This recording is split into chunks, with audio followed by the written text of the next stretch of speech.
അപ്പോൾ 2 ദിവസം മധുരയിൽ കറങ്ങി നടന്നിട്ട് നമ്മളെ നാട്ടിലേക്ക് പോവാണ്. നമ്മൾ പാലക്കാട് എത്തിയപ്പോൾ ഇതാ വയലിൻ്റെ നടുവിലുണ്ട് കുറേ ആൾക്കാർ. സാധാരണ നമ്മൾ ഒരു ട്രിപ്പ് കഴിഞ്ഞ് തമിഴ്നാട്ടിൽ നിന്ന് പാലക്കാട് വഴി വരുമ്പോൾ ഫുള്ള് രാത്രി ആയിരിക്കും വരാം. അപ്പോൾ നമ്മൾ ഇങ്ങനത്തെ കാഴ്ചകളൊന്നും കാണാറില്ല. അപ്പോൾ ഇന്ന് കുറച്ച് നേരത്താണ് നമ്മൾ എത്തിയത്. അപ്പോൾ നമ്മളിവിടെ കയറാമെന്ന് വിചാരിച്ച്. കുടിലിടം നാട്ടോ ഈ ഒരു ഇതിൻ്റെ പേര്, കൊല്ലങ്കോട് ഉള്ളതാണ്.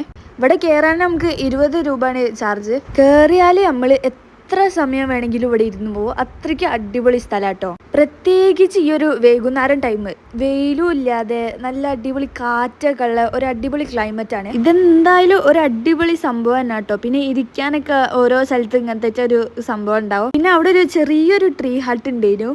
അപ്പോൾ നമുക്ക് അതിൻ്റെ മുകളിലും കയറി ഇരിക്കുക. നല്ല കാറ്റാണ് അതിൻ്റെ മുകളിൽ കയറി ഇരിക്കുമ്പോൾ.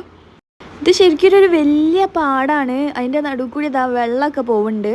ചില സ്ഥലത്ത് വെള്ളം ഉണ്ടാവും, ചില സ്ഥലത്ത് വെള്ളം ഉണ്ടാവില്ല. പക്ഷെ ഇതിലെ നടക്കുമ്പോഴുള്ളൊരു ആ വ്യൂവും ആ കാറ്റും ഒക്കെ അടിപൊളിയാണ് ഗൈസ്. നമുക്ക് എത്ര നേരം വേണമെങ്കിലും ഇവിടെ ഇങ്ങനെ സ്പെൻഡ് ചെയ്യാൻ കഴിയൂ. പിന്നെ ഇവിടെ ഒരു സൈഡ് വയലാണെങ്കിൽ അപ്പുറത്തെ സൈഡ് ഇതാ നല്ല മലകളാട്ടോ, ഫുള്ള് മലകളാണ്. അതിൻ്റെ നടുവ് കൂടിയ വെള്ളച്ചാട്ടമൊക്കെ ചെറുതായിട്ട് കാണുന്നുണ്ട്. ഇവിടെ ഉള്ളതാ ഇങ്ങനത്തെ ചെറിയ ചെറിയ പാലങ്ങളൊക്കെ എൻ്റെ അനിയത്തിക്ക് ഭയങ്കര ഇഷ്ടാട്ടോ. ഓക്ക് ഇങ്ങനെ അതിൻ്റെ മുകളിൽ കൂടിയൊക്കെ നടക്കണം. ഭാഗ്യത്തിന് അപ്പുറത്തേക്കൊന്നും വീണില്ല.